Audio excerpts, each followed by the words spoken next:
Om Shanti. Good morning. आज हम सभी सुनेंगे 13 अक्टूबर 2020 के महावाक्य हैं।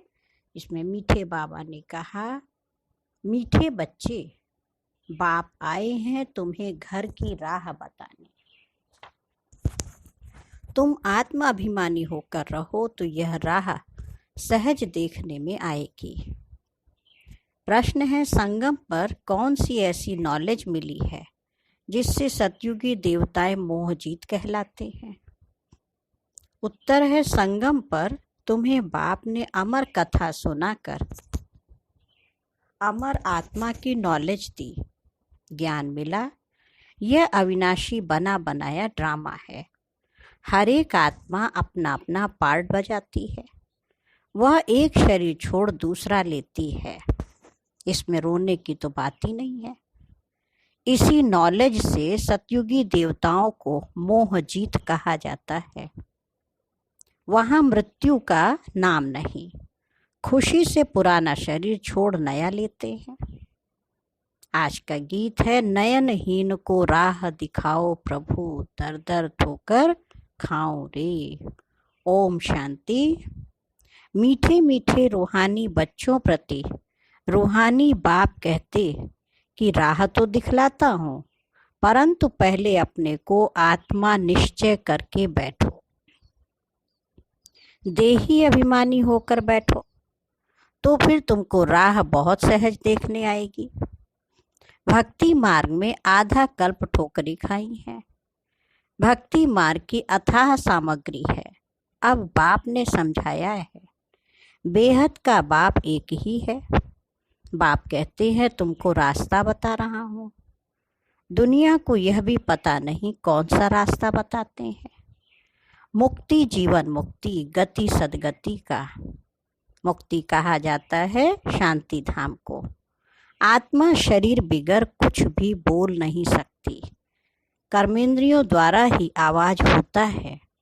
मुख से आवाज होता है। मुख ना हो तो आवाज कहाँ से आएगा?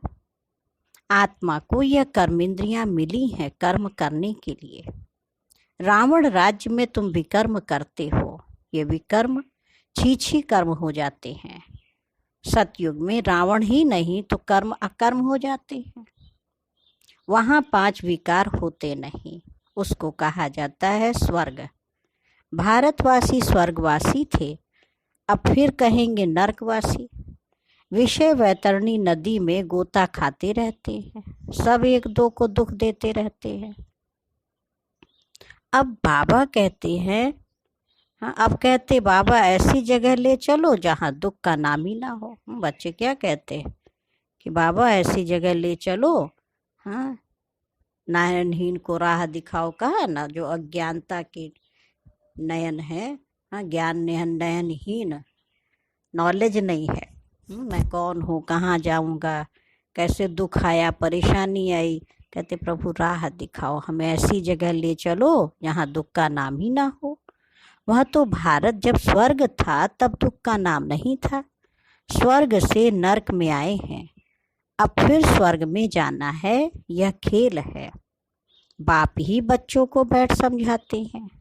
सच्चा सच्चा सत्संग यह है, तुम यहाँ सत बाप को याद करते हो, वही ऊंचते ऊंच भगवान है। वह है रचता, उनसे वर्षा मिलता है। बाप ही बच्चों को वर्षा देंगे। हद का बाप होते हुए भी फिर याद करते हैं, हे भगवान, हे परमपिता परमात्मा, हम पर रहम करो। पुकारते हैं ना। भक्ति मार्ग में धक्के खाते खाते हैरान हो गए हैं। कहते हैं, हे बाबा, हमको सुख शांति का वर्षा दो। यह तो बाप ही दे सकते हैं, सो भी 21 जन्मों के लिए। हिसाब करना चाहिए, सतयुग में जब इनका राज्य था तो जरूर थोड़े मनुष्य होंगे। एक धर्म था, एक ही राजाई थी। उनको कहा जाता है स्वर्ग सुखधाम। नई दुनिया को कहा जाता है सतो प्रधान, पुरानी को तमो प्रधान कहेंगे। हर एक चीज पहले सतो प्रधान, फिर सतो, फिर रजो, फिर तमो में आती है। छोटे बच्चे को सतो प्रधान कहेंगे। छोटे बच्चे को महात्मा से भी ऊंच कहा जाता है। महात्माएं तो जन्म लेते, फिर बड़े होकर विकारों का अनुभव करके घर बार छोड़ भागते हैं, और छोटा बच्चा तो विकारों का उसको पता ही नहीं है, बिल्कुल इनोसेंट है, इसलिए महात्मा से भी ऊंच कहा जाता है ना। उसको विकारों की नॉलेज ना होने के कारण वो महात्मा से भी ऊंचा है। और महात्मा जी तो घर गृहस्थी का सब देख करके, इतने झंझटों को पार करके 5 विकारों का भी सब वो लेके दुनियादारी, तब बने भगवान के, तब पवित्रता को धारण किया।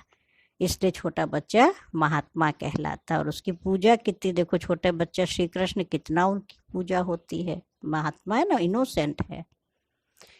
इसलिए बाबा ने कहा देवताओं की महिमा गाते हैं, सर्वगुण संपन्न 16 कला संपूर्ण। साधुओं की ये महिमा कभी नहीं करेंगे। बाप ने हिंसा और अहिंसा का अर्थ समझाया है। किसको मारना, इसको हिंसा कहा जाता है। सबसे बड़ी हिंसा है काम कटारी चलाना। देवताएं हिंसक नहीं होते, काम कटारी नहीं चलाते हैं। बाप कहते हैं अब मैं आया हूँ तुमको मनुष्य से देवता बनाने। देवता होते हैं सतयुग में। यहाँ कोई भी अपने को देवता नहीं कह सकते। समझते हैं हम नीच पापी विकारी हैं, फिर अपने को देवता कैसे कहेंगे, इसलिए हिंदू धर्म कह दिया है। वास्तव में आदि सनातन देवी देवता धर्म था। हिंदू तो हिंदुस्तान से निकला है, उन्होंने फिर हिंदू धर्म कह दिया। तुम कहेंगे हम देवता धर्म के हैं तो भी हिंदू लगा देंगे, है ना। आप उसमें लिख भी दें, फॉर्म में कोई आता है ना कॉलम, आप किस धर्म के हैं, तो आप लिख भी दें हम देवी देवता धर्म के हैं, तो भी हिंदू कह देंगे। कहेंगे हमारे पास कॉलम ही हिंदू धर्म का है। पतित होने के कारण अपने को देवता कह नहीं सकते। अभी तुम बच्चे जानते हो हम पूज्य देवता थे, अब पुजारी बने हैं। पूजा भी पहले सिर्फ शिव की करते हैं, फिर व्यभिचारी पुजारी बने। बाप एक है, उनसे वर्षा मिलता है। बाकी तो अनेक प्रकार की देवियां आदि हैं, उनसे कोई वर्षा नहीं मिलता है। इस ब्रह्मा से भी तुमको वर्षा नहीं मिलता है। ब्रह्मा बाबा से भी प्रॉपर्टी नहीं मिलेगी। प्रॉपर्टी वर्षा एक है निराकारी बाप, दूसरा है साकारी बाप। तो वर्षा किससे मिलता है, दोनों बाप से मिलता है। लेकिन ब्रह्मा बाबा आकारी पिता, अव्यक्त अलौकिक पिता, उससे नहीं मिलता। साकारी होते हुए भी, है ना, शरीर के माँ बाप सामने बैठे हैं, फिर भी क्या कहेंगे, हे परम पिता परमात्मा कहते रहते हैं। लौकिक बाप को ऐसे नहीं कहेंगे हे परम पिता परमात्मा। तो वर्षा बाप से मिलता है। पति और पत्नी देखो हाफ पार्टनर होते हैं, तो उनको आधा हिस्सा मिलना चाहिए। पहले आधा उनका निकाल, बाकी आधा बच्चों को देना चाहिए। परंतु आजकल तो बच्चों को ही सारा धन दे देते हैं। कोई कोई का मोह बहुत होता है, समझते हमारे मरने बाद बच्चा ही हकदार रहेगा। आजकल के बच्चे तो बाप के चले जाने पर माँ को पूछते भी नहीं है। कोई कोई मात्र स्नेही होते हैं, कोई फिर मात्र द्रोही होते हैं। आजकल बहुत करके मात्र द्रोही होते हैं, सब पैसे उड़ा देते हैं। धर्म के बच्चे भी कोई कोई ऐसे निकल पड़ते हैं जो बहुत तंग करते हैं, है ना। गोद लेते हैं ना कई बच्चे, वो भी देखो तंग करते हैं। अब बच्चों ने गीत सुना, कहते हैं बाबा हमको सुख का रास्ता बताओ, जहाँ चैन हो। रावण राज्य में तो सुख हो न सके। भक्ति मार्ग में तो इतना भी नहीं समझते कि शिव अलग है, शंकर अलग है। बस माथा टेकते रहो, शास्त्र पढ़ते रहो। अच्छा इससे क्या मिलेगा, कुछ भी पता नहीं। सर्व के शांति का, सुख का दाता तो एक ही बाप है। सतयुग में सुख भी है तो शांति भी है। भारत में सुख शांति थी, अब नहीं है। इसलिए भक्ति करते दर दर धक्के खाते रहते हैं। अभी तुम जानते हो शांति धाम सुख धाम में ले जाने वाला एक ही बाप है। बाबा हम सिर्फ आपको ही याद करेंगे, आपसे ही वर्षा लेंगे। बाप कहते हैं देह सहित देह के सर्व संबंधों को भूल जाना है, एक बाप को याद करना है। आत्मा को यहाँ ही पवित्र बनना है। याद नहीं करेंगे तो फिर सजाएं खानी पड़ेंगी, पद भी भ्रष्ट हो जाएगा। इसलिए बाप कहते हैं याद की मेहनत करो। आत्माओं को समझाते हैं और कोई भी सत्संग आदि ऐसा नहीं होगा जहाँ ऐसे कहे कि हे रूहानी बच्चों। यह है रूहानी ज्ञान जो रूहानी बाप से ही बच्चों को मिलता है। रूह अर्थात निराकार। शिव भी निराकार है, तुम्हारी आत्मा भी बिंदी है, बहुत छोटी। उनको कोई देख न सके सिवाय दिव्य दृष्टि के। दिव्य दृष्टि बाप ही देते हैं। भगत बैठ हनुमान गणेश आदि की पूजा करते हैं, अब उनका साक्षात्कार कैसे हो? तो बाबा कहते दिव्य दृष्टि दाता तो मैं ही हूँ। जो बहुत भक्ति करते हैं तो फिर मैं ही उनको साक्षात्कार कराता हूँ, परंतु इससे फायदा कुछ भी नहीं है, सिर्फ खुश हो जाते हैं। पाप तो फिर भी करते हैं, मिलता कुछ भी नहीं। पढ़ाई बिगर कुछ ना बन थोड़ी सकेंगे। बाबा ने कहा पढ़ाई बिगर कुछ बन नहीं सकते हैं। देवताएं देखो सर्वगुण संपन्न है, तुम भी ऐसे बनो ना। बाकी तो वह है सब भक्ति मार्ग का साक्षात्कार।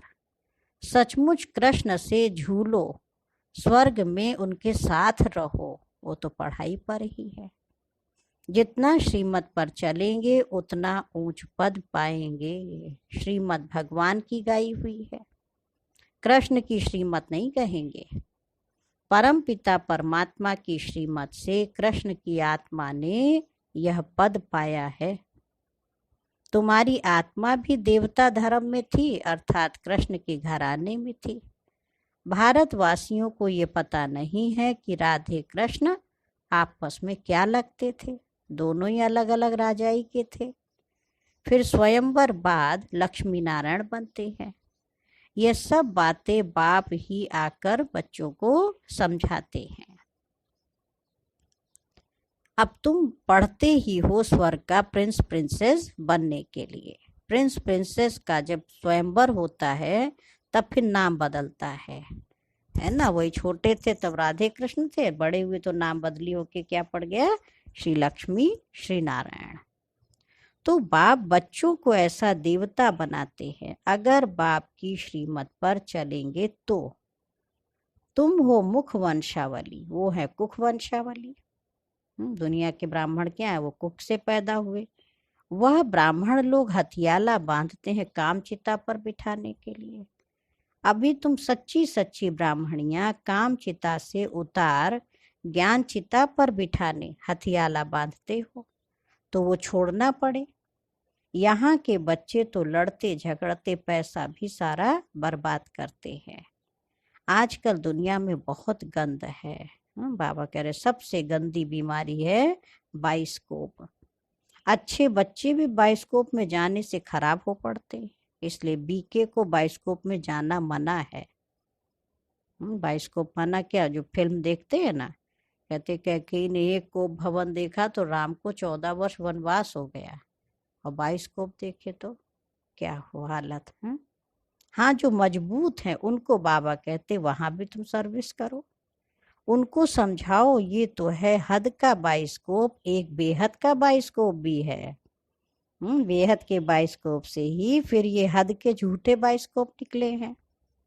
अभी तुम बच्चों को बाप ने समझाया है मूल वतन जहाँ सभी आत्माएं रहती हैं, फिर बीच में है सूक्ष्म वतन, ये है साकार वतन।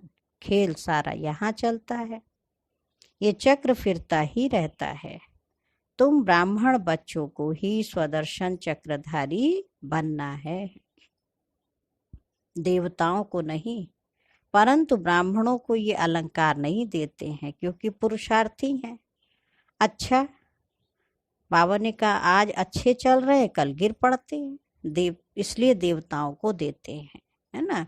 वो जो अलंकार दिखा है ना, शंख चक्र गदा पद्म। हाँ, बाबा कहते ये वास्तव में तो ब्राह्मण बच्चों के हैं, देवताओं के नहीं हैं, लेकिन बच्चों की अवस्था बार बार अप डाउन होती है तो देवताओं को दे दिया। कृष्ण के लिए दिखाते हैं स्वदर्शन चक्र से अकासुर बकासुर आदि को मारा। अब उनको तो अहिंसा परमो धर्म कहा जाता है, फिर हिंसा कैसे करेंगे? यह सब है भक्ति मार्ग की सामग्री। जहां जाओ शिव का लिंग ही होगा, सिर्फ नाम कितने अलग अलग रख दिए हैं। मिट्टी की देवियां कितनी बनाते हैं, श्रृंगार करते हैं, हजारों रुपया खर्च करते हैं। उत्पत्ति की, फिर पूजा करेंगे, पालना करके फिर जाय डुबो देते हैं। अब आएगी ना नवरात्रि, देखो क्या करते हैं, कितना खर्चा करते गुड़ियों की पूजा में। हाँ, मिलता तो कुछ भी नहीं है। बाप समझाते हैं ये सब पैसे बर्बाद करने की भक्ति है। सीढ़ी उतरते ही आए हैं, बाप आते हैं तो सबकी चढ़ती कला होती है। सबको शांति धाम सुख धाम में ले जाते हैं। पैसे बर्बाद करने की बात नहीं। फिर भक्ति मार्ग में तुम पैसे बर्बाद करते करते इंसॉल्वेंट बन गए हो, है ना। कितना देखो, साहूकार थे एकदम दिवालिया बन गए। सॉल्वेंट इंसॉल्वेंट बनने की कथा बाप ही बच्चों को समझाते हैं। तुम लक्ष्मी नारायण की डिनाइस्टी के थे ना, अब तुमको नर से नारायण बनने की शिक्षा बाप देते हैं। वो लोग तीजरी की कथा अमर कथा सुनाते हैं, है सब झूठ। तीजरी की कथा तो ये है जिससे आत्मा का ज्ञान का तीसरा नेत्र खुलता है, सारा चक्र बुद्धि में आ जाता है। तुमको ज्ञान का तीसरा नेत्र मिल रहा है, अमर कथा भी सुन रहे हो। अमर बाबा तुमको कथा सुना रहे हैं, अमरपुरी का मालिक बनाते हैं। वहां तुम कभी मृत्यु को नहीं पाते। यहाँ तो काल का मनुष्यों को कितना डर रहता है। वहां डरने की रोने की बात ही नहीं है। खुशी से पुराना शरीर छोड़ नया ले लेते हैं। यहाँ कितना मनुष्य रोते हैं, ये है ही रोने की दुनिया। बाप कहते हैं ये तो बना बनाया ड्रामा है, हर एक अपना अपना पार्ट बजाते रहते हैं। यह देवताएं मोहजीत है ना। यहाँ तो दुनिया में अनेक गुरु हैं जिनकी अनेक मतें मिलती हैं।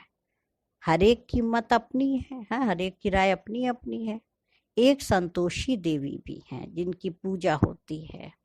तो बाबा ने कहा अब संतोषी देवियां तो सतयुग में हो सकती हैं, यहाँ कैसे हो सकती? सतयुग में देवताएं सदैव संतुष्ट होते हैं। यहाँ तो कुछ ना कुछ आश रहती है, वहां कोई आश नहीं होती। बाप सबको संतुष्ट कर देते हैं। तुम पदम पति बन जाते हो। कोई अप्राप्त वस्तु नहीं रहती जिसकी प्राप्ति की वहां चिंता हो, है ना। सत्युग में कोई चिंता नहीं है, वहां चिंता होती ही नहीं है। तो बाबा कहते सर्व का सदगति दाता तो मैं ही हूँ। तुम बच्चों को 21 जन्म के लिए खुशी ही खुशी दे देता हूँ। तो ऐसे बाप को याद भी करना चाहिए। याद से ही तुम्हारे पाप भस्म होंगे और तुम सतो प्रधान बन जाएंगे। ये समझने की बातें हैं। जितना औरों को जास्ती समझाएंगे उतना प्रजा बनती जाएगी और ऊंच पद पाएंगे। यह कोई साधु आदि की कथा नहीं है, भगवान बैठ इनके मुख द्वारा समझाते हैं। अभी तुम संतुष्ट देवी देवता बन रहे हो। अभी तुमको व्रत भी रखना चाहिए। कौन सा व्रत? सदैव पवित्र रहने का, क्योंकि पावन दुनिया में जाना है तो पतित नहीं बनना है। बाप ने ये व्रत सिखाया है। मनुष्यों ने फिर अनेक प्रकार के व्रत बनाए हैं, है ना। वो भूखे रहेंगे, बाबा कहते ये व्रत रखो, हाँ, हम गलत संकल्प नहीं करेंगे, माया के वशीभूत, हाँ, जो बुद्धि को जो भोजन है ना, वो व्यर्थ संकल्पों का, निगेटिव संकल्पों का, हाँ, नहीं हम धारण करेंगे। इसका व्रत रखे तो अच्छा है। अच्छा, मीठे मीठे सिक्के लधे बच्चों प्रति माता पिता बाप दादा का याद प्यार और गुड मॉर्निंग। रूहानी बाप की रूहानी बच्चों को नमस्ते। हम रूहानी बच्चों की रूहानी माता पिता बाप दादा को याद प्यार नमस्ते और गुड मॉर्निंग। शुक्रिया बाबा, शुक्रिया, बेहद दिल से प्यारे बाबा का शुक्रिया। आज धारणा के लिए मुख्य सार है, फर्स्ट पॉइंट है, एक बाप की मत पर चल सदा संतुष्ट रह, संतोषी देवी बनना है। यहाँ कोई भी आश नहीं रखनी है, बाप से सर्व प्राप्तियां कर पदम पति बनना है। सेकंड पॉइंट है, सबसे गंदा बनाने वाला बाइस्कोप है, सिनेमा, है ना। तुम्हें बाइस्कोप देखने की मना है।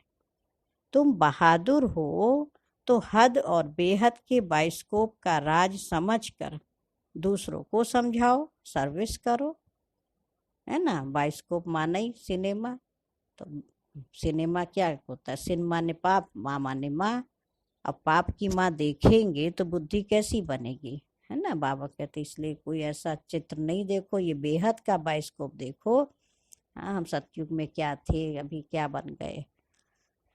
और आज वरदान है, फुल स्टॉप की स्टेज द्वारा प्रकृति की हलचल को स्टॉप करने वाले प्रकृतिपति भव।